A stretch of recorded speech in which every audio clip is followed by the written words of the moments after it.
Hi everyone! We're going to continue reading, and the next chapter in the Marrow Thieves is called The Potential of Change, and we are about halfway through the book now. So I'm going to read just this chapter, and after I finish reading this chapter, I highlighted a piece of text for you to think about. It says it's just when you can't go one direction and have life turn out one way, or you can go another direction and have life be completely a different way. It's nerve-wracking. And then my question is, have you ever felt this way? Why? In which direction do you think the Marrow Thieves will go? Alright, I'm going to start with the potential of change. Mig was wrong about that last gust of winter. A week later, and we were on our 5th day of constant snow. It was the kind of wet snow that's almost rain and hits you heavy. Minerva was in the hitch now, almost permanently, banging on its side with an open palm when she had to get out to take a bathroom break. Riri rode in there with her a bit, but Wob tried to keep her walking. It's warmer that way. Besides, you need to build your legs up. You're not a baby anymore. No one was really talking much. We were too busy concentrating on staying upright and mobile and warm. Between us, we wore every piece of clothing we had. Tree and Xingwang taking turns with their baseball cap every hour. Still, Slapper's nose ran constantly, and Mig had a cough that rattled around in his throat when he tried to hide it. Something had to change, and soon. And then one day, it did. Forever. It was nearing dusk, not that the sky revealed anything other than a thick, wet fog, and we were preparing the ground to start setting up camp. "Wob, I found a toy!" Riri's pink boots squelched and sucked in the ground mush. She'd given up trying to keep them spotless, and they were speckled and streaked with hard mud. Wob didn't look up. She was laying out the tarp that would keep the wet from our bones, but not the freeze. "Okay then, go play with it," she said. Riri ran off to show Minerva, who sat in the cart like a queen on a rickety throne. I was on the other side of the clearing, putting up the string of bells that we use as an alarm system, when she yelled, "Majan! Mud bin!" Mig was the first one to the cart, where Minerva had propped herself up on her knees, her eyes wide. She handed something blue to Mig. "I want it," protested Riri. "I found it." I walked over to the cart with the others. Mig was holding a plastic lunch pail with a broken hinge. On the front was the half-torn, waterlogged image of a man wearing a blue suit with a wide red cape. He was flying over buildings, but I couldn't make out much more through the wear. We'd found other junk out here, but when he opened the top, I saw the reason for concern. Inside was a half piece of bread wrapped in clear plastic. It wasn't even moldy yet. Could be the same group Wob saw back before the resort. He rubbed his chin and then gave orders. "Chi-boy, walk the perimeter. Tree, Xingwang, lay extra wires." He turned to me. "French, you know what to do." I jogged to the trees, found the best specimen to hold my weight, and ascended. We all knew what was up. We'd found other evidence of travelers, and Mig's first priority was to keep us safe.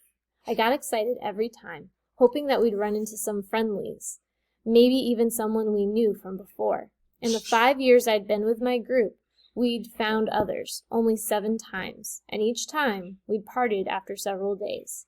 It was safer to be small, to be less of a disturbance for the recruiters to track. The landscape had started to change, and here and there amongst the green were slashes of black, where the Precambrian rock grafted sharp hills and cut into craggy cliffs. We did our best to avoid them when we were on the move. Shifting rocks with sudden drops were dangerous, and the incline was tough on us all, especially with a cart to pull. I saw a ridge of solid black cut through the forest like a vein. We were definitely getting more north now. I wasn't up there for long before I saw them. 2 figures, huddled around an open fire in a small clearing, about a 3-hour march to the west. One was wearing camouflage. The other, foolishly, wore a bright red hat. "I saw them," I said as I came down. "Where?" Mig and Minerva turned their whole attention on me, and I slowed down to tell my report right. "West. 3, maybe 4 hours walk. Maybe a bit more with the wagon. 2 people. Couldn't tell who they were, but I didn't see any vehicles, so they're probably not recruiters." "You don't know that for sure," said Mig. "It's dangerous to make assumptions." No, but they just didn't seem like it. I felt stupid and very young. I mean, they were kind of hanging out around a fire. A fire? This early? Said Mig. And where you could see it? I nodded. Mig squinted his eyes and tilted his head back so that his scruffy chin popped out of the scarf. That's odd. An early evening fire. And in the open? I nodded again, not sure if he was really asking a question. Recruiters might be that clumsy, but then, if they're out this far, they're hunting for sure. Got to be stealthy to sneak up on Indians. Wob joined the circle. 2 of them, she said. One bigger than the other, and one in a red hat? Yeah. She exchanged glances with Meg. That's them, she said. Maybe they're townies, Tree piped up from behind me. Zingwon got pale at the thought of it, took off the baseball cap, and fit it onto his brother's head. The twins often reverted to small acts of care between the 2 of them when they were anxious. They hadn't heard about Wob's sighting, having already gone to bed that night at the fire. Could be. Mig was already looking into the trees for Cheeboy. I could see the jump of adrenaline in his facial muscles. Riri wandered over with her tic-tac-toe stick, still in her hand.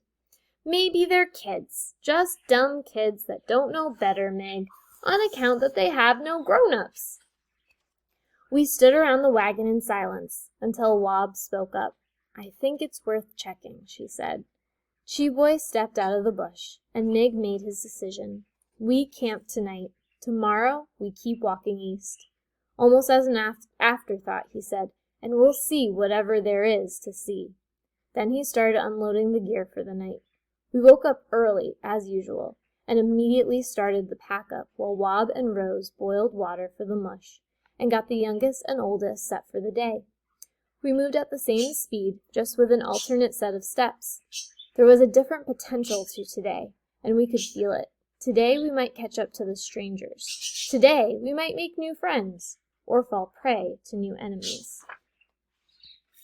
Rose sat down beside me on the rolled-up tent where I perched, distracted in my packing. She handed me a tin bowl of food, and I took a mouthful. We all needed to eat in the morning. It was dangerous to run out of steam on the walk. What's up? She was kind in the question, without her usual edge in defense. Not sure, really. I swallowed the warm porridge and took another bite, thinking of what was really going on in my head. I reverted to the books I loved, those rare and impractical luxuries I'd happened on a few times in my life and hoarded until they fell apart, all pulp and tears. It's weird when you come to a spot in the story where the plot could go either way, you know? She just stared. Maybe she wasn't a big reader. It's just, I started again. When you could go one direction and have life turn out one way, or go another direction and have life be completely a different way, it's nerve-wracking. She nodded. I know. Imagine if I'd gone west instead of north when I left my uncle. I'd have never found you. I mean, any of you guys. I flushed hard and shoved more mush into my mouth to break up the smile that pushed its way onto my face. We sat in silence when I finished the bowl. The ground was still frozen, and the warmth of each other was comforting. The air stung your nose on the inhale, and there was water smoke at the exhale. But the frost wasn't as thick, and the last of the snow was melting into crust. Soon enough, the woods would begin to get dressed for spring. Cheeboy must have started out ahead before the sun rose, because now he came jogging back into the circle of our half-packed tents. An hour's walk. He pointed his hand into the bush. The men. After 3 days' time, we were gaining on them. Mig was cautious and slow, but he kept us on a path to intercept the 2 figures. I'd been watching again from the treetops before bedtime, checking for anything unusual, trying to piece together their schedule and motives. So far, I'd gotten nothing except that they seemed to have an abundance of food, gauging by the intensity and timing of their fires, and that they didn't seem to be on the run, taking their time, and even staying at one site for 2 nights instead of 1. 2 nights would get you killed if the recruiters were on your trail. Mig sighed, looking around at the top of the trees with his hands on his hips, and said, "To all of us, and to no one in particular, today's the day." that's where we're going to stop for now. Please remember that passage, I actually just read it. It's just when you could go one direction and have life turn out one way, or go another direction and have life be completely a different way. It's nerve-wracking. Have you ever felt this way? Why? You can share that experience. And then, which direction do you think the Marrow Thieves will go? Ends with Meg saying, today's the day. What's going to happen today? All right, that's where we're stopping. Thanks for listening. Can't wait to see your posts. Don't forget to post. Have a great day.